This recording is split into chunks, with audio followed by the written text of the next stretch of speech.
Well, thanks a lot for inviting us here. Obviously, concussions are hitting the news like crazy right now, and you guys are the front lines. You're seeing a lot of these kids coming in who get their head hit, and so hopefully this will give you some ideas of how to treat these kids and where to refer them if you feel like that's necessary. So, let's see here. All right, I don't have any disclosures, and there's no off-label usage that we're going to talk about. So first I'm going to talk to you about what a concussion actually is. So I'll provide you with a definition, and I'll talk about the pathophysiology of a concussion, what's actually happening in our brain when we experience a concussive event. Then we'll go into epidemiology, and I'll talk to you about why these are important. You know, what's the significance of concussions? Why do we care about them? And what can we do? We can prevent them, identify them, and manage them appropriately, and give people appropriate return-to-play recommendations to hopefully prevent more significant injury. And we'll draw some conclusions on this information. So a concussion occurs when you have a biomechanical force that's transmitted up to your brain that causes predominantly a physiologic change in brain function, although there is some anatomic changes that occur at the same time. And this can be a direct blow or an indirect blow, so it doesn't necessarily have to be a head-to-head contact. It can also be somebody getting hit in the hip and their head gets whipped around and they get a coup-contre-coup type of injury with their brain shaking around inside of their head, and that can cause a concussive event. So be aware that the mechanism of injury does not have to be a direct blow to the head. Usually people have a rapid onset of neurologic impairments that are short-lived and predictably go away. It's rare that somebody has ongoing neurologic symptoms associated with concussion, but certainly some people do develop post-concussive syndrome. One of the key factors that you guys probably already know, but a lot of people don't, is that it does not require loss of consciousness. And in fact, loss of consciousness does not predict the severity of concussion. So if somebody comes in and had a brief loss of consciousness, yeah, they had a concussion, no doubt about it. But if somebody comes in and didn't have a loss of consciousness but got hit and had immediate onset of a headache, they also had a concussion, and theirs may be worse than the person who had the much more obvious injury at the beginning. So just be aware of that. Treat all concussions as if they're the worst type of concussion from the beginning, because you can't predict them at the time of injury. And they have normal neuroimaging studies. If they have abnormal neuroimaging studies, standard like CT scan or an MRI, then they had something beyond a concussion, more of a moderate brain injury. So these occur due to an acceleration-deceleration force to the brain. Now, our brain has variable densities from the white matter down, or the gray matter, white matter, and all the way down to our brainstem, and so it moves at different velocities. And as that happens, you have stretching of the communications between these different areas, and that's what really causes a concussion. So if you hold the head in one position and you deliver a concussive blow, you can actually cause a skull fracture without any change in the mentation of, these are in animal studies, of that animal. Whereas if you do a rapid shake, then that will cause a significant change in mentation or possibly a loss of consciousness. So it really is that angular velocity change as opposed to any direct held blow, which comes down to some of the testing that they do on helmets and other equipment that I'll talk about later. So following a concussion, you may have some damage to axons. And in fact, now when we're looking at chronic traumatic encephalopathy, we think that actual axonal damage does occur with most concussions, even though it's sort of at the microscopic level. But the predominant injury is a physiologic injury where the whole nerve is just not functioning. It's refractory. And gradually, as you have recovery, the nerves start functioning again, so the symptoms resolve. But during this time that the nerves are recovering, they're very, very susceptible to subsequent injury, whether it's a concussive blow or any decrease in cerebral blood flow to the area, and that can cause a much more significant event. So immediately post-injury, one of the things that happens is you have a dump of all of the potassium into the extracellular space and also a release of a lot of excitatory amino acids. And so it increases your metabolic rate because your body's trying to compensate for these excitatory amino acids and then also reestablish this normal sodium-potassium balance across the membranes. At the same time, you have an impairment in mitochondrial function and a release of oxygen-free radicals, which can cause cellular damage. Inside of the cell, you have a release of calcium, and calcium can cause muscle contraction, and in this case, smooth muscle contraction, particularly in the vasculature, which causes a local reduction of blood flow. It also, the calcium increase inhibits that mitochondrial function, so you have a decrease in ATP production, and the calcium can trigger cell apoptosis, and so some of the cells have programmed cell death that occur a few weeks after the injury. So you look at this imbalance that occurs, you have this increased metabolic demand and this decreased delivery of nutrients to the area due to reduced blood flow and also mitochondrial dysfunction, and that causes a relative ischemia in the brain. And the amount of this relative ischemia can predict how severe somebody's concussive event actually is. Now, most of the studies that have been done on this are in animal models, but there have been recent studies using some of the more advanced imaging techniques that look at the metabolism in the brain, and they've confirmed what has been shown in animal models. So this is diffusion tensor imaging, and what it looks at is axoplasmic flow through your axons throughout the brain. And of course, when you have a refractory nerve, then you're not going to have normal axoplasmic flow. Things are not going to be functioning like they normally should. And so in this DTI image, in people who have concussions, it shows impaired axoplasmic flow, and as that returns to normal, their symptoms go away. Functional MRI, which measures the oxygen patterns in the brain, also has been shown to demonstrate decreased oxygenation levels when people are symptomatic and have cognitive dysfunction, and as they have resolution of this hypoxemia in the brain, then their symptoms resolve. And so these are studies that we may be able to use in the future because they're looking more at physiologic function as opposed to structural abnormalities in the brain. And again, the predominant pathology of a concussion is functional. Now, occasionally, when somebody has a first-time concussion, they get diffuse cerebral edema, and this can lead to coma or death. But the more common instance for this catastrophic type of injury is on a second injury. So you have somebody who had a concussive event. They haven't fully recovered yet, so they have these refractory neurons that are struggling to survive. And then they get a subsequent concussive event, then it may be even a trivial blow, and they get diffuse vasodilation, which causes increased intracranial pressure, and they die due to brainstem herniation. And so this is the thing that we're trying to prevent, is second impact syndrome to some degree. I mean, that's the worst outcome that you can have from a concussion.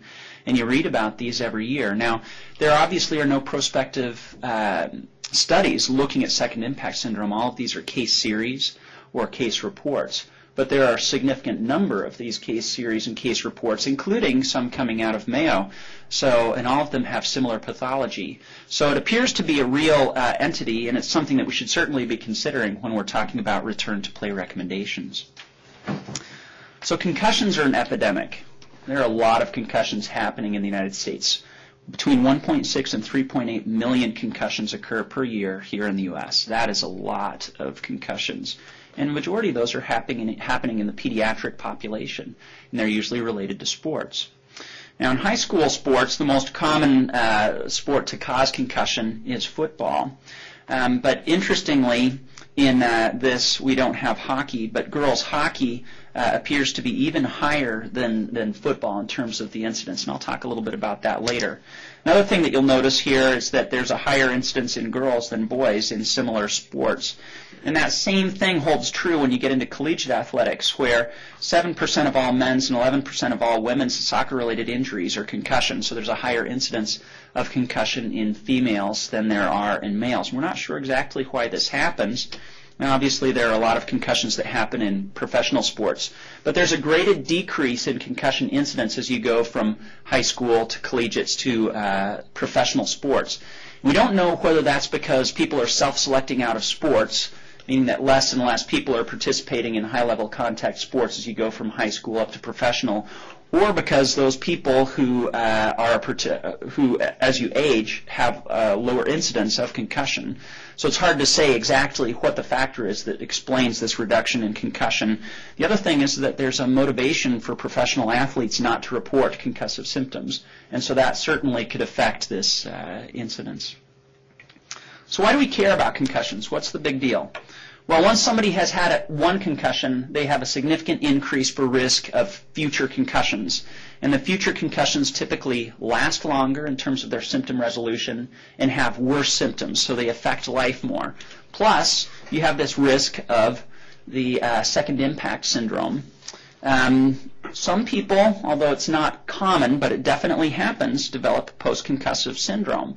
And that's where our brain rehabilitation team comes in, because these kids who are not recovering normally need more aggressive treatment in terms of life alterations and occasionally medications, but also just monitoring their symptom recovery and what they should and shouldn't do. And that can be life-altering for people. The other thing that's come out recently is chronic traumatic encephalopathy, and this was discovered by Anne McKee. And her specialty, she's a neuropathologist out at Boston University, and she predominantly was looking at Alzheimer's and other problems with cognitive dysfunction in the elderly population. But she was finding in some athletic brains that she was doing pathologic analysis of, that they had an unusual pattern of injury. So then she started this whole huge programs where she's getting ex-professional and amateur athletes to donate their brains, and she's looking at them and comparing them to the general population. And she's found that this is a fairly consistent abnormal pattern. And so when she goes back and looks at the people who had donated their brains, they all have similar things that have happened in their lives. They have personality changes. They become more emotionally labile.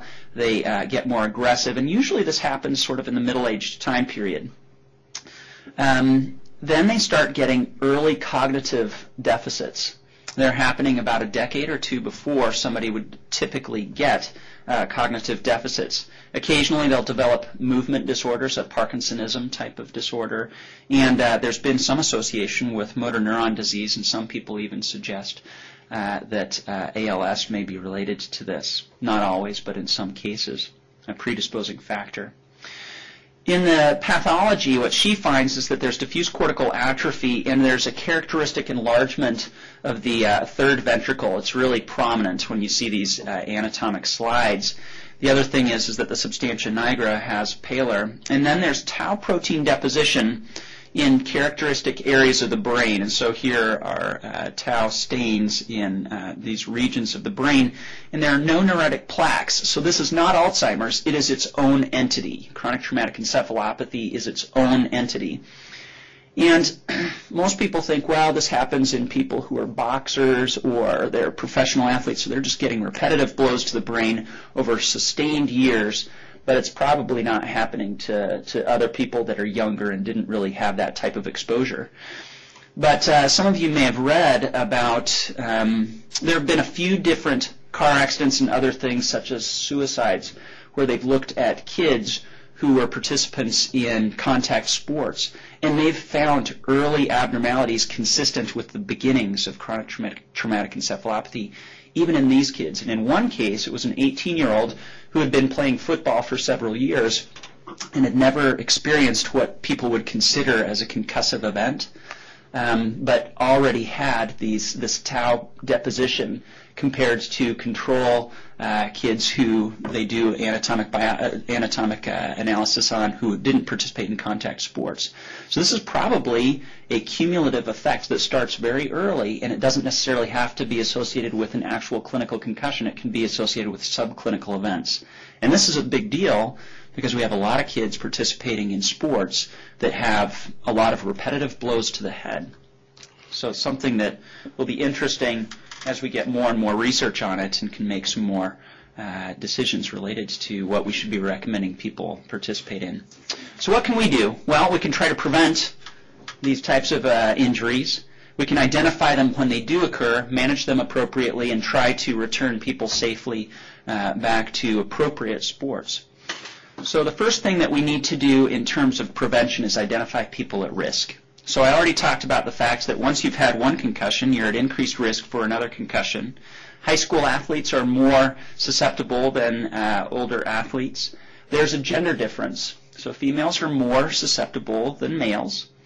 And there may be genetics. Now, so far, these are the main genes that people have looked at: apolipoprotein E4, neuron-specific unolase, and cleaved tau protein.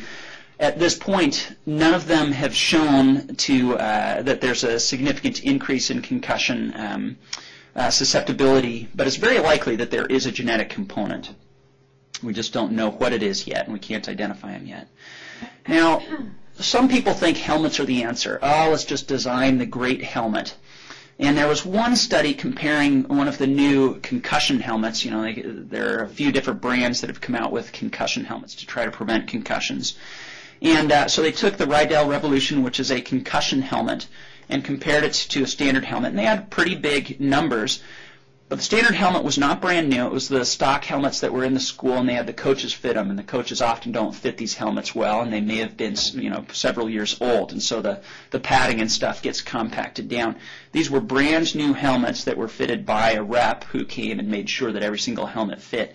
And when they looked at the concussion incidence in the two groups over a 3-year time period, there was a slightly reduced concussion incidence in the Rydell group compared to the standard helmet group. And there was a statistically significant difference because of the large cohort they had. But number one, is this clinically significant? And number two, the study was not comparing apples to apples. It had old used helmets that were poorly fitted, likely, to brand new helmets that were fitted appropriately. And so it's hard to draw significant conclusions from this. But we've had people here, there was a ice hockey summit on concussions recently, and in that we had not only experts in the medical care of concussions, but we also had people from industry who were making the helmets and equipment, and we had the people who were testing them and had created the standards, the government standards, to test helmets. And everybody that was making helmets and testing helmets agreed that helmets really aren't the answer. Helmets have done what they were designed to do, which is reduced the incidence of skull fractures and death. So they do great with linear accelerations, but they don't help at all with this rotational acceleration. Again, a concussion doesn't require a direct blow to the head. You can get hit in the hip, and just through their head getting jerked, they get a concussion. So how is a helmet going to prevent that? And a helmet, when you have a head-to-head blow, it's not the direct impact, it's the shaking of the head afterwards. And the helmet does not prevent the shaking of the head. And so it's very likely that helmets aren't our answer. So what about monitoring G-forces? Well, there seems to be a threshold around 100 Gs of linear acceleration or greater than 5,000 radians per second in angular acceleration that most concussions occur above. But that being said, there are a lot of concussions that occur below that, even down to 48 Gs. And there are a lot of hits that occur well above this threshold that don't cause concussion. So you can't sit on the sideline with this monitor, and when somebody has a 100 G hit, you pull them out because they had a concussion. It just doesn't work that way. So it's not providing us with a lot of clinical application at this point. What about mouth guards? Well, mouth guards definitely prevent dental and facial trauma, but they don't seem to help at all with concussions. Now, probably the biggest thing we can do that helps is rule changes or enforcing the rules that exist. So in hockey, they've done a retrospective analysis of concussive events that were documented concussions, and then they looked at the videotapes of the actual hit that caused the concussion. And they found that about 80% of those hits were a direct blow to the head, and a majority of those also occurred when the player that got hit was not expecting it. So if they say no hits to the head, right there, you've already potentially decreased the incidence of concussions in that game dramatically. And you can't tell people that they're not allowed to hit them when somebody's not expecting it. How do you know whether somebody's expecting it or not? But if you eliminate the hit to the head, then that provides a dramatic change to the game and potentially this life-altering injury. Another thing we can do is educate people, and not just the athletes or the coaches. We need to educate everyone about concussions. Why are they important, and what can we do about them? The more people know about this and the significant long-term ramifications, the more people are going to be willing to enforce the rules and play more appropriately. So I think that's very important. In addition, it's very, very possible that one of the main issues about concussions concussions happen as the game goes on. So you get tired, you can't defend yourself, your muscles are weak, you get hit, you get shaken a lot easier. So the better you're conditioned in the beginning of the season and before games, the more likely you are to be able to maintain your fitness throughout the game, avoid getting hit, and also if you have good, strong musculature, you're going to hold your head better than if you have weak musculature and your head gets shaken around.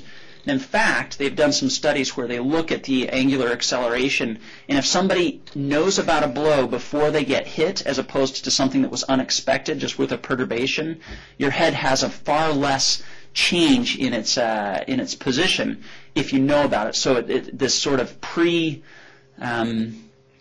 you understand something's going to happen and you can tense your muscles beforehand so you're getting prepared, that's another thing. So having strong muscles, good reaction time, being aware of your surroundings. So what do we do as far as identification and management? Well, there have been a whole bunch of different grading systems on concussion over the last several decades.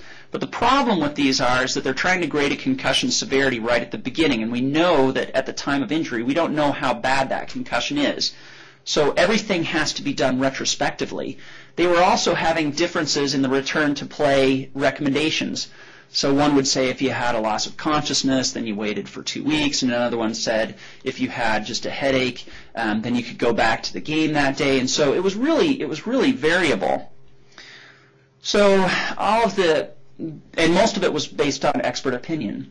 So the main people who had been studying concussions over the last few decades all got together at a meeting originally in Prague several years ago, and they came up with a consensus based on all the scientific knowledge available, and then also expert opinion at that time, realizing that you can't grade concussions at the time of injury. They are retrospectively graded, and essentially you have to treat every concussion independently. And this consensus statement has been updated over the last decade, essentially, with the most recent update being in 2008. The main things are, if somebody has a concussion, they do not play. If they have a hit and post-concussive symptoms, so they get hit and they have a headache, they had a concussion by definition, they do not go back to play the same day. They have to have full resolution of their symptoms before they go back to play, and they should have a graded exercise program and cognitive program as they get back into normal activities. So one of the other things they recommend is doing preseason baseline testing, and this is important for several reasons.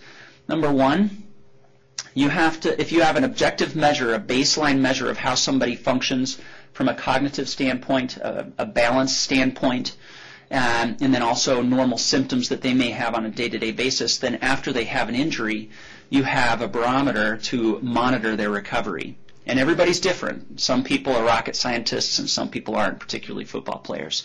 And if you don't know what somebody's like, then you could either miss a concussion or diagnose a concussion. I worked a lot. I took care of a Division I football team for my first 4 years in practice. And literally there was one guy on the team my first year who got hit pretty hard, and I saw him on the sideline, and I was asking him questions, and he wasn't answering anything appropriately. And the athletic trainer who'd been there forever said, "Oh, this is absolutely how this guy normally is." And literally, I started talking to him on a more regular basis, and he, I don't know how he was getting through college. It was unbelievable. But if you don't know that to begin with, then he had a concussion, and he never gets to go back and play again because he was never going to recover. So you want baseline testing. And we print out all this baseline information and put it in our Sideline bag so that the athletic trainer who's taking care of the team and also the physician covering the team can look at it, and they understand what each person's baseline criteria are. Now keep your eye on the game, because you never know when that hit's going to happen, and sometimes kids aren't going to report to you that something happened. But if somebody gets hit, they get up and they kind of stagger around, they shake their head, they start heading to the wrong sideline, that person needs to be evaluated, whether they come over and talk to you or not.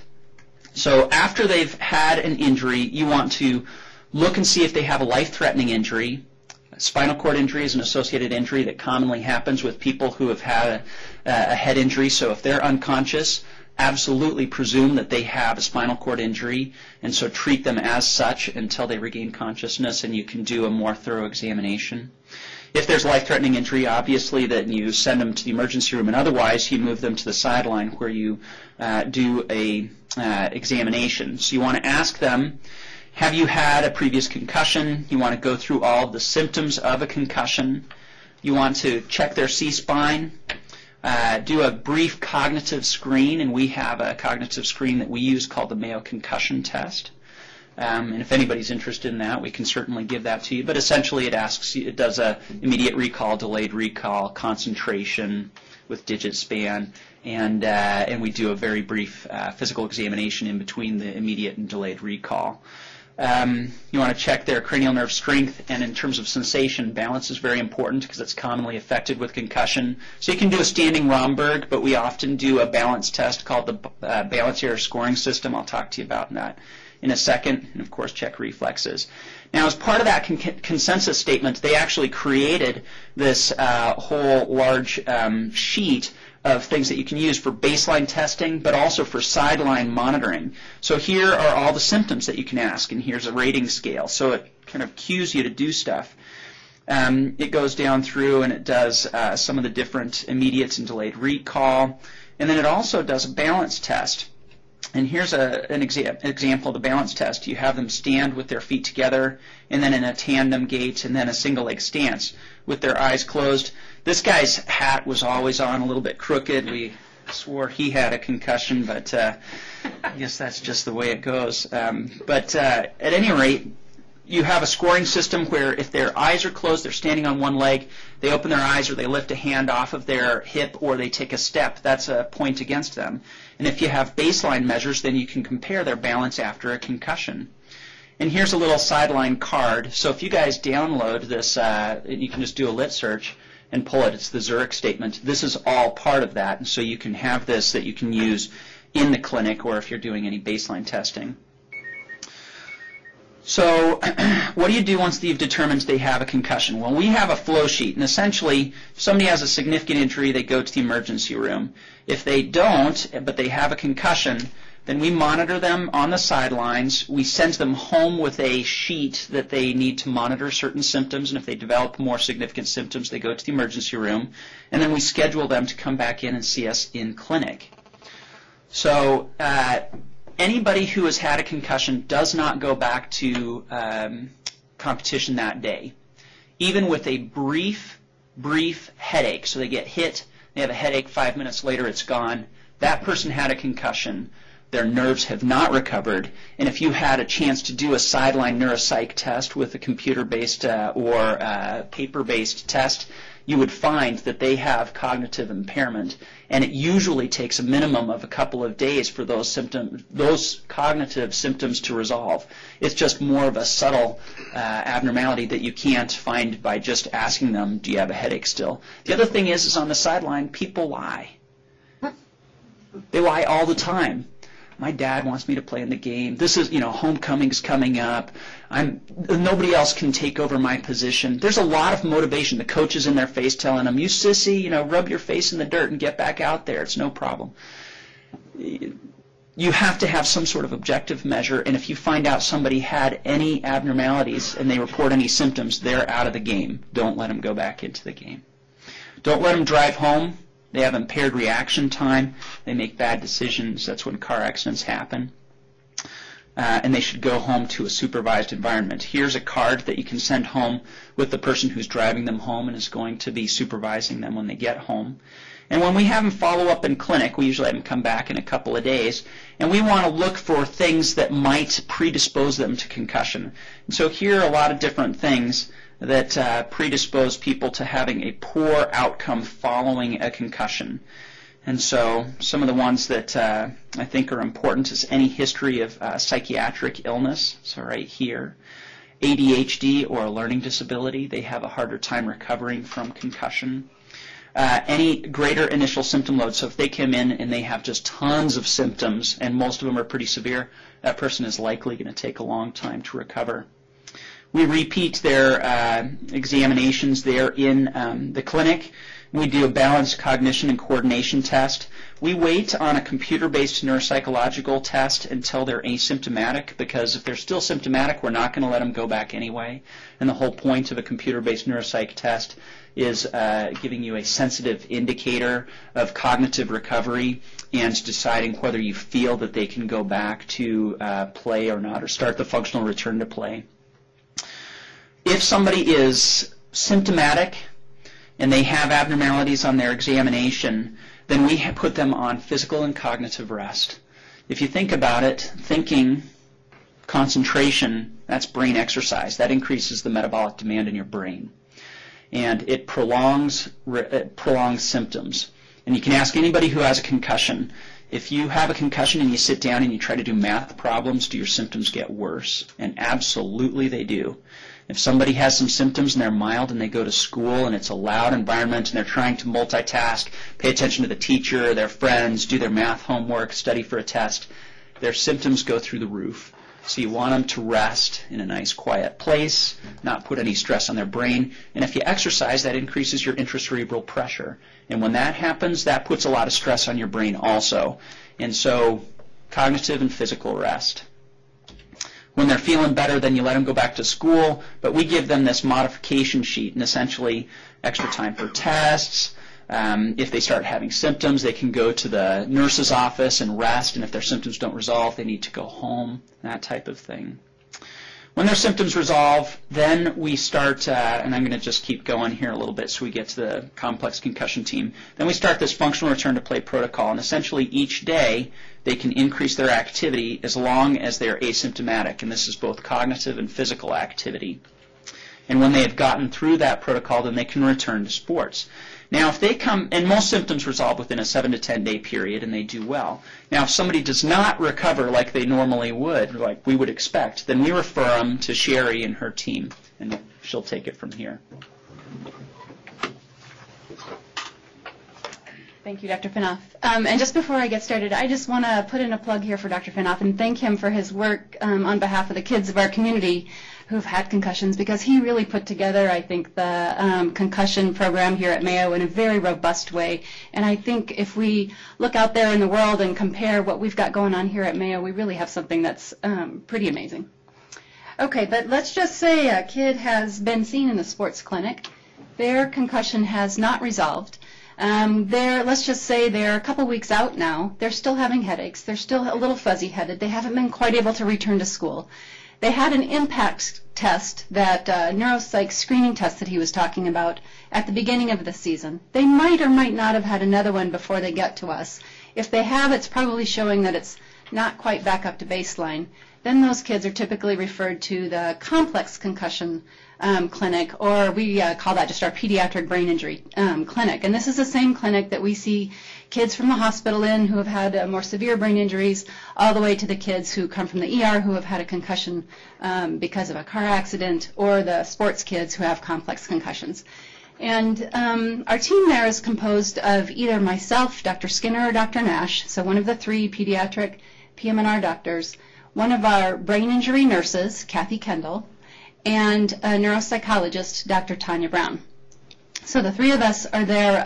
This clinic runs every other Tuesday morning. We see 4 kids a morning, and we try to do a comprehensive assessment of those kids in that setting and try to decide where to go from there. There's really quite a wide variety of what might happen to those kids. Some of those kids, by the time they hit our door, they're another week out, and they're actually feeling pretty well, looking pretty well, and are ready to start the return to school protocol at that point with really not much other intervention. Oftentimes our nurse will make direct contact with the school at that point. She will talk with the school representative, who will communicate to the teachers about some of the accommodations that Dr. Finoff recommended, be that return to school for just a couple of hours, have some accommodations with respect to schoolwork and that sort of thing. And then we'll see the child back maybe one more time to make sure things are going well at the time of full return to school. There are some other kids, though, who just don't get better very fast, and they continue to have symptoms, and they continue to need some of the other folks that are on this list to help intervene. There's for those kids, there are a variety of different things that might happen. If a kid or a teenager is just having cognitive symptoms at that point, they're still a little fuzzy-headed, they're having trouble getting their math done, they don't quite have the executive function to be able to read a bunch of material, interpret that material, and spit that back to the teacher the way that they're required to, and those symptoms persist, that's when we might consider referring the child for formal neuropsychometric testing, which is decidedly different than the screening testing that's that computerized impact test that they get through sports. That takes about 30 minutes? Yeah. 30 minutes or so for that computerized screening test, whereas if you go to Dr. Brown for neuropsych testing, obviously we're talking, I don't know, probably 3 to 6 hours. And it's really a whole day event and a very robust and thorough evaluation of someone's neuropsychological status. If we end up going to taking it to the point of formal neuropsych testing, then of course there's a whole formal report that's generated by Dr. Brown or one of her colleagues, and that report is given both to the family the day of the neuropsych evaluation, at least the summary of it, and then the written report is forwarded typically by our brain injury nurse to the school, to the family as needed, to anybody else who the family has identified as important. And in that report there were some very specific recommendations for accommodations from the school and that sort of thing based on the results that go above and beyond kind of our recommendations that we use from that sports clinic sheet that has the check boxes on it. For some kids, their organizational skills, their memory skills are just really not very robust or very good yet, and so those are the kids that we will sometimes send for cognitive rehab as listed here. And what that is our occupational therapists, a few of them have a specialty area of cognitive rehab, and they are really working on primarily accommodations for some of those deficits. So they'll teach kids organizational skills. They'll teach them how to use a planner. They'll try to help them with memory tricks and tips to help them get through some of their schoolwork and that sort of thing. A lot of people are wondering about how cognitive rehab can actually retrain the brain and get back some of the function, and that's an area of research I think that we really have a lot of work yet to do in. Sometimes we'll have a child that we see in the complex concussion clinic who has lingering headaches. Often we'll have a sleep disturbance. Many of these kids have been out of school for a couple of weeks. They're depressed because they're not doing anything. They're not texting their friends. They're not watching TV. They're not reading. They're not doing their sports. So they are kind of down and out. Then that sort of generates its whole set of issues. They're stressed. And so if they're starting to improve a little bit at that point, we'll start to push the system a little bit. So we'll start telling them, okay, you know what, it's okay if you empty the dishwasher. That's really okay. It's okay if you go on a walk. It's okay if you start to do a little bit of this, and let's just try to go with symptoms and get you back into things. And so we'll try to push that a little bit. If a child is having any neurologic symptoms that are a step back, of course, if their headaches are getting much worse, if they're having nausea and vomiting, if they're having anything that would suggest a seizure, if they're having a neurologic finding on exam, that would be when we would ask our neurology colleagues to see the child and maybe do further imaging.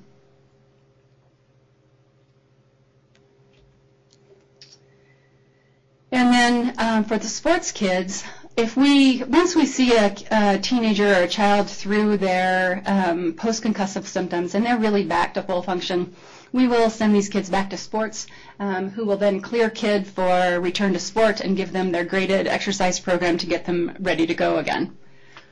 For the other kids that we see in the clinic who have had a car accident or whatever, we'll sort of do that on our own. And so, in conclusion, on behalf of Dr. Finoff and I, concussions are common among athletes. There are significant risks associated with concussions, as he's spoken about. Multiple problems with previous guidelines for identification, grading, and management of concussions have been problematic in those prior grading scales. So new concussion identification and management guidelines suggest that concussion severity really can only be established retrospectively, not on the sideline. Baseline and post-injury objective measurements are available, and they have been shown to improve concussion identification and certainly management. Anyone with a, then I'll just hit this really hard, anyone with a suspected concussion should not be allowed to return to play the day of the game, the day of their concussion. The athlete should be asymptomatic and have a normal physical exam, normal repeat objective tests before beginning to start a functional return to play program. A functional progression should be used prior to returning to a concussed athlete to sport. Thanks.